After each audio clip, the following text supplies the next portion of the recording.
ছেড়ে দিব, কারণ দর্শকরা অনেক প্রশ্ন করেছেন। একজন প্রশ্ন করেছেন, আমি একটু সবার প্রশ্নের সারাংশ ধরেই আপনার কাছ থেকে তথ্যটি নিতে চাই। তিনি জানতে চেয়েছেন, টুরিস্ট ভিসায় যারা এখনো আসছেন তাদের কি ১ মাসের জন্যই থাকার পারমিশন দিচ্ছে এয়ারপোর্ট থেকে? সে বিষয়টি তিনি একটু জানতে চেয়েছেন। ধন্যবাদ নূপুর চৌধুরী। টুরিস্টে যারা আসছে ১ মাস সময় দিচ্ছে না, অনেককে ১ মাস দিচ্ছে, অনেককে ৬ মাস দিচ্ছে। আবার অনেকের কোনো লিখাই থাকে না, লিখা না থাকলে ধরা হয় যে ৬ মাস। আমরা আইডেন্টিফাই দেখলেই বুঝি কয় মাস তাকে দেওয়া হয়েছে, কিন্তু ১ মাস অনেকের ১৫ দিন অনেককে দেয়। কেন দেয়? তারা যদি মনে করে যে এই লোকটা বেশি দিন থাকা যাবে বা থাকার সময় তাকে ১৫ দিন পর্যন্ত দিচ্ছে। ১ মাস না, ১৫ দিনও না, এটা সময় সুযোগে বিভিন্ন ক্ষেত্র বিশেষে প্রযোজ্য, সবার জন্য একরকম না। তো নূপুর চৌধুরী, একটা জিনিস আপনি বলার আগে আমি তুলে নিচ্ছি কথা, প্রসঙ্গ আনতে চাচ্ছি। এখন কিন্তু আপনারা যে রকম দেখেছিলেন, শুনেছেন যে ডিন্যাচারালাইজেশন, নাগরিকত্ব বাতিল হচ্ছে, যে নিউজ আসছে নিউ ইয়র্ক টাইমসে, এখন কিন্তু বাংলাদেশিদেরকেও নাগরিকত্ব বাতিলের চিঠি আসছে। এটা আমার কাছে অনেকগুলো কেস আসছে, যেটা বলতে বাধ্য হচ্ছে। কারণ যারা অতীতে ধরেন ২ নাম ব্যবহার করে নাগরিকত্ব নিয়েছে, ওদের আগের নামটা ভুলে গিয়ে নতুন নাম দিয়ে নাগরিকত্ব নিয়েছে, তাদেরকে ডিন্যাচারালাইজেশনের নোটিশ আসছে, 15 ডেজ নোটিশ। আমি কিন্তু বিভিন্ন ডিস্ট্রিক্ট কোর্টে অ্যাডহক ভিসা হিসাবে অ্যাডমিশন নিতে পারি, নিচ্ছি।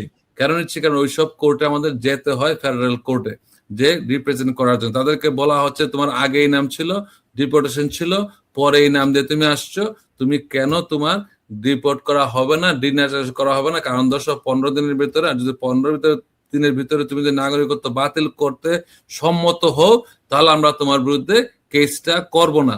আর যদি 15 দিনের ভিতরে আমাদের যোগাযোগ না করো অ্যাটর্নির মাধ্যমে, আমরা ফেডারেল ডিস্ট্রিক্ট কোর্টে, যেসব কোর্ট প্রেসিডেন্টের আদেশগুলা বাতিল করতে পারে, এই সব কোর্টে, এদের ডিস্ট্রিক্ট কোর্ট বলে, এই কোর্টে তার নামে মামলা, সিভিল এবং ক্রিমিনাল মামলা হতে পারে, এবং তার মাধ্যমে যারা নাগরিক হয়েছিল তাদেরকেও টানতে পারে।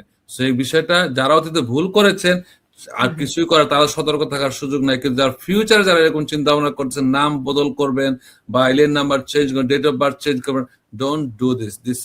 আপনি নাগরিক হয়েও যান, যেমন ২০ বছর পরে নাগরিকত্ব বাতিল হচ্ছে, আমি আই ক্যান শো ইউ, মানুষের নাম বলবো না ইয়ার স্বার্থে, আমার প্রাইভেসির স্বার্থে, কিন্তু উই হ্যাভ দিস কেসেস। সবাই সতর্ক করণীয় এই মুহূর্তে যারা এই ধরনের চিঠি পাচ্ছেন? এই ধরনের চিঠি পাইলে অবশ্যই আমাদের মতো অ্যাটর্নি এট ল, যেমন আমি ফেডারেল ডিস্ট্রিক্ট কোর্টে অ্যাডমিটেড, আমি Michigan, eastern district Michigan admitted, এবং ফেডারেল যে কোনো কোর্টে আমরা চাইলে আমরা অ্যাডমিশন নিতে পারি অ্যাডহক ভিসা, অথবা আমাদের কাউন্সিল আছে বিভিন্ন স্টেটে, তারা আমরা রিপ্রেজেন্ট করতে পারি। অ্যাটর্নির সাথে মাস্ট কথা বলতে হবে, যোগাযোগ, এবং পুরাতন ফাইল থাকলে পুরাতন ফাইলটা নিয়ে আসতে হবে, সামহাও কালেক্ট করতে হবে। যদি মনে থাকে, আমরা ফয়া করে পুরাতন ফাইলটা নিয়ে আসতে হবে। Then I can argue with the US attorney's office যে কি জন্য তাকে বাতিল করা হবে, কেন বাতিল করা হবে না, করলে তার সমস্যা কি, আমরা তার জন্য নেগোশিয়েট করতে পারি। যদি কোনো ডকুমেন্ট না থাকে, নেগোশিয়েট করার সুযোগ থাকে না, তখন তারা কোর্টের মাধ্যমে ফাইল করলে পরে we can represent them before the federal district court. এটি অনেকই আতঙ্কিতর বিষয়। ভিসা পজ নিয়ে বলেছিলেন আহমেদ কামাল, আবারও প্রশ্ন করেছেন, আর কোনো আপডেট আছে কিনা visa pause? We are dying. আমি অত্যন্ত দুঃখিত ব্রাদার, আপনাদেরকে সুখবর দিতে পারছি না, কারণ একমাত্র দিতে পারে ডোনাল্ড ট্রাম্প এবং মার্কো রুবিও, আমাদের সেক্রেটারি অফ স্টেট। সেটি, এবং আমরাও আশাবাদী যে এই বিষয়ে খুব দ্রুত কোনো সিদ্ধান্ত আসবে।